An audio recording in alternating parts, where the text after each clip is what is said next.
Not many video games can boast the same type of stranglehold on its fans that the Dragon Quest series has. The franchise is followed with the same fervour in Japan as we follow EastEnders or Cory over here in the UK.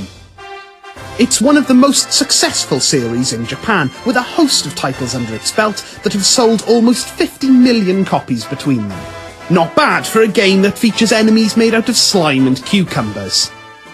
Dragon Quest IX Sentinels of the Starry Skies hits shops later this month, but before that, Nintendo TV is here to give you a rundown on one of the best video game series you might never have played.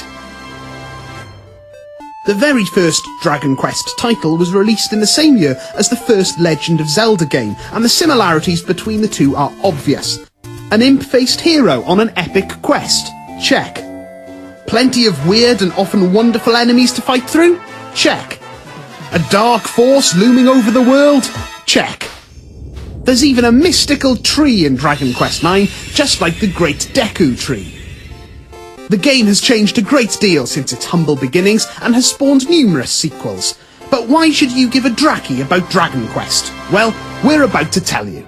You take control of a celestial being, think an angel but with more fighting, who watches over and protects the human race, like a shepherd with sheep who are constantly getting beat up by big monster things.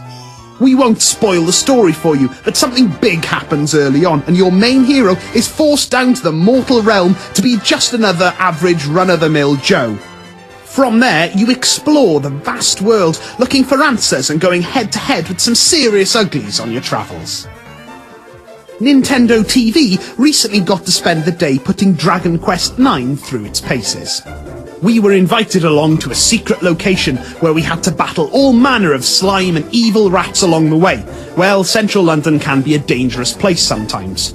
Who better to try out the brand new adventure than full-time Dragon Quest nut and part-time official Nintendo Magazine news editor Simon Bramble.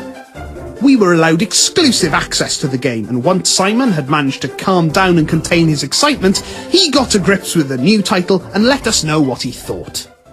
Wow, well, that was great. That was everything I hoped it would be. It's made the transgression to DS fantastically. It's the visuals especially. I was really curious as to how they'd fit in the DS.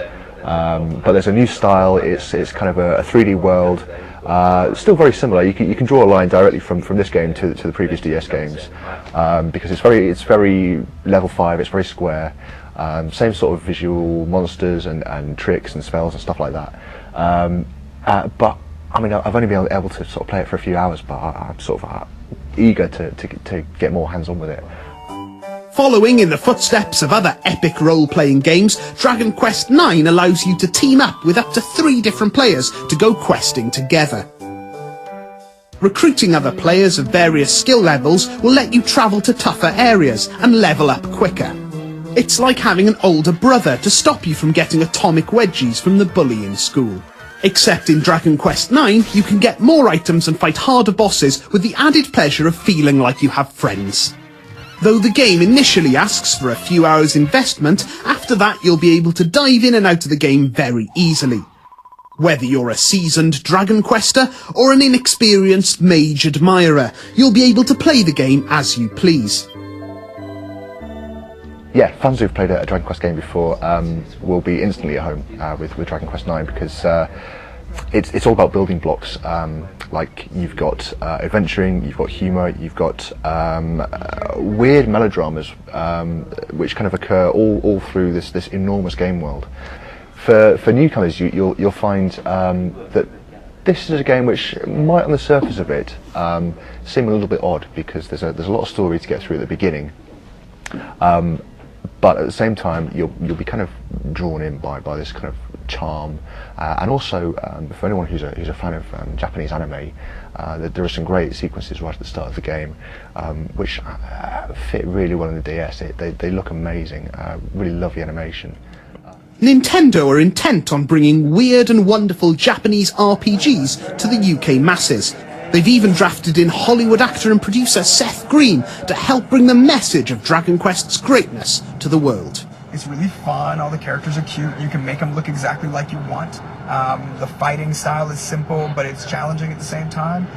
And I think the interactivity is what's going to be most fun about it. But one of the coolest things is that you can play with friends of yours on separate devices, you know what I mean? So you've got your DS, they've got their DS, and just by being in proximity, you can open up a line and then they can play on your screen and you can play on their screen.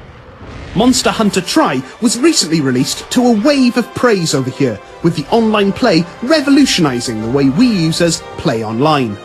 With its amazing multiplayer capabilities, Dragon Quest IX Sentinels of the Starry Skies look set to do the same for DSi users. You can find out for yourself when the game hits UK shops on July the 23rd.